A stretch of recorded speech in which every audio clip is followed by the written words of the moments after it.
30 years ago, a killer rocked the Warner Robins community after a 13-year-old boy was murdered near a popular road. In this week's Middle Georgia cold case, 41 NBC's Skylar Henry spoke with an investigator who's trying to find out who killed Chuckie Mauk. A lot has changed on Russell Parkway since 1986. There are new storefronts, businesses have come and gone, and more people have moved to the city. But one parking lot on one intersection remains the same. It's where Chuckie Mauk was killed.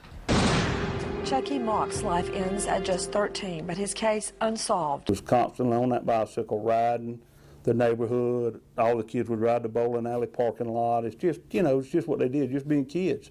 Chuckie's family lived right behind the bowling alley on Burns Drive. He'd ride his bike to a nearby convenience store all the time to buy candy. But one February night was different.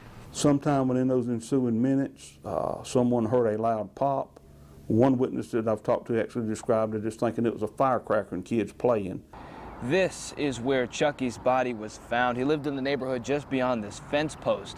Witnesses say they saw him talking to someone in a light-colored car, but they don't know who. We had a lot of witnesses. A lot of people saw things. They see a vehicle speeding away. As they approach, within the next 2 minutes, Chuckie's found deceased. The call first came in as a hit and run. Chuckie's mother, Kathy, too emotional to relive the moment and didn't want to speak to me on camera, appeared on HLN anchor Nancy Grace's show in 2010, talking about when she found out something was wrong. We walked from down there and came up here, and then he was laying right there. And that's where we found him. It was soon determined that he was actually died as a result of a single gunshot wound. And I'll say single gunshot wound to the head. But who would shoot a 13-year-old boy? We don't expect our children to be shot and killed in Houston County in this manner. People during that time quit letting their kids ride their bikes. They quit letting them go up the street on the bikes. Captain John Holland with the Houston County Sheriff's Office says he and investigators interviewed dozens of people trying to find that answer. They turned the neighborhood inside out. They canvassed the neighborhood. I think they set up road checks during that time just to find people that had seen things.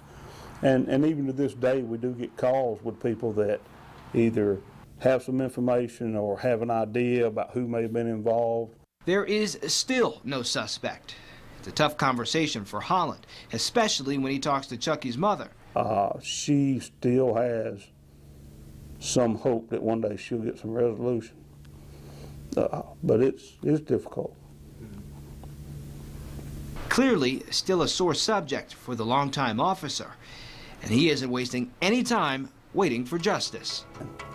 There are people in this community that were in this community at that time that know what happened to Chuckie Mauk and or have information that will lead to the resolution of this case. In Warner Robins, Skylar Henry, 41 NBC News. If you remember anything about this case, call the Houston County Sheriff's Office. After the break,